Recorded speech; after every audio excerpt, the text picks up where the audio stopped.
વિસાવદરના ચાપડા સ્થિત બ્રહ્માનંદ વિદ્યાધામમાં શ્રી મુક્તાનંદ બાપુની પ્રેરક ઉપસ્થિતિમાં સૈનિક સ્કૂલ શાળા બિલ્ડિંગ, સૈનિક સ્કૂલ સ્ટાફ ક્વાર્ટર ભવન, જય અંબે હોસ્પિટલના ડોક્ટર ક્વાર્ટર બિલ્ડિંગ, જય Ambe hospital modular operation theatre complex અને બ્રહ્માનંદ વિદ્યાધામ અતિથિ ભવનનું લોકાર્પણ તેમજ પૂજ્ય Muktanand Bapu medical college and research institute Shri Brahmanand Vidya Mandir Sanskrit શક્તિ ગુરુકુળનું ખાતમુહૂર્ત કરવામાં આવ્યું હતું।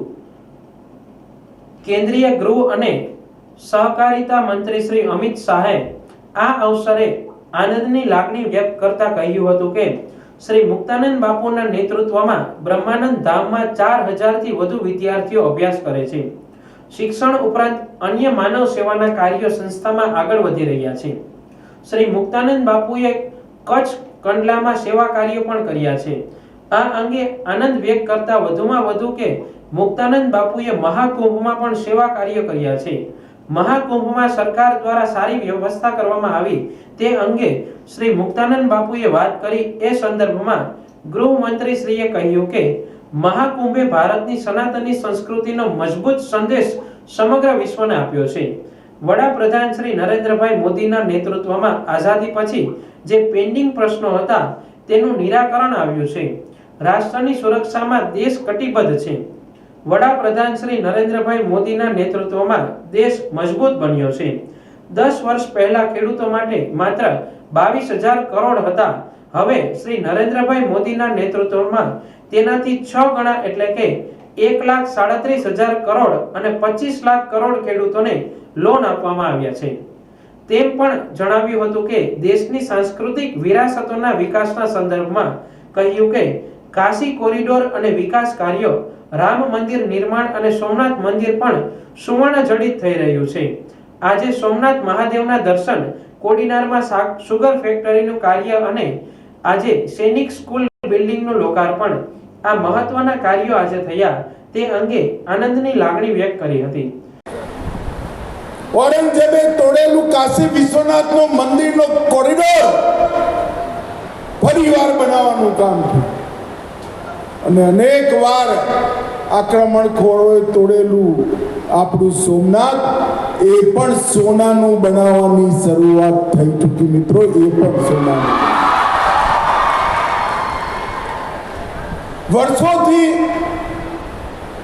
દેશની સુરક્ષાને તાક પર રાખી આ કોંગ્રેસ પાર્ટી ચાલતી।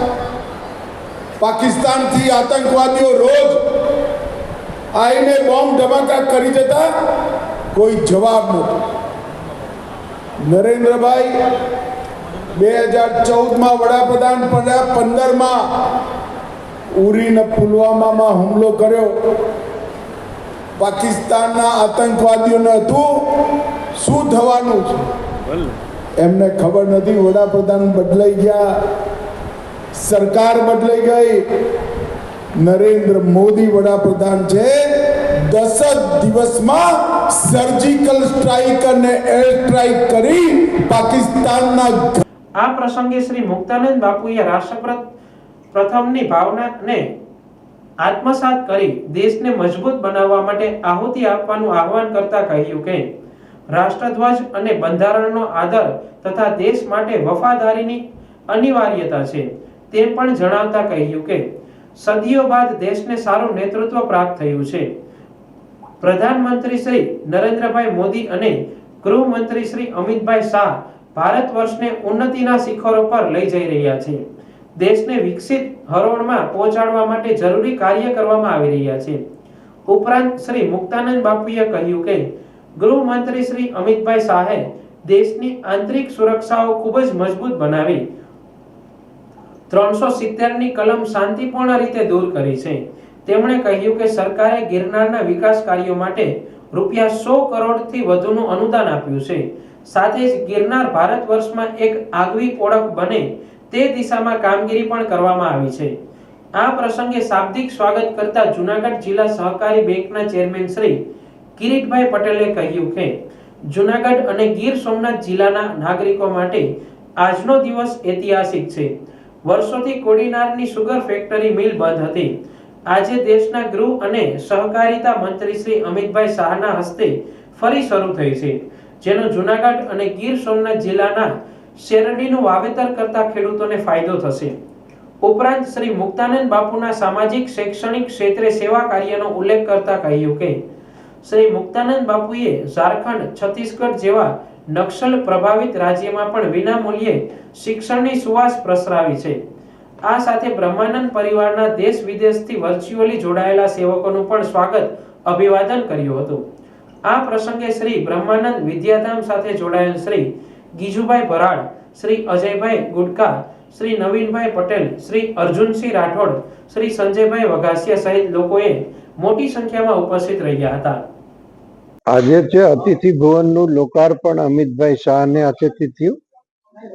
સાથે સાથે પશુ હોસ્પિટલના સ્ટાફ ક્વાર્ટરનું લોકાર્પણ થયું. પછી સૈનિક સ્કૂલનું લોકાર્પણ અને એના સ્ટાફ ક્વાર્ટરનું લોકાર્પણ થયું અને મેડિકલ કોલેજનું ભૂમિપૂજન થયું. આટલો કાર્યક્રમ જે છે આજે થયો ચાપડા મુકામે અમિતભાઈ શાહને હાથે.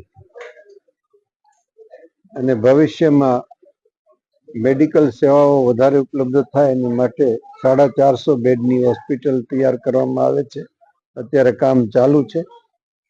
પછી બ્લડ બેંક પણ અહીં સ્થાપવામાં આવશે. રિસર્ચ સેન્ટર પણ થશે. આ પ્રકારની ભાવના છે કે સારા જે છે દેશને સૈનિકો અહીંથી પ્રાપ્ત થાય, નિષ્ઠાવાન દેશભક્તિવાળા, સાથે સાથે સારા મેડિકલ ઓફિસરો અહીંથી પ્રાપ્ત થાય, એવી અમારી હૃદયની ભાવના છે.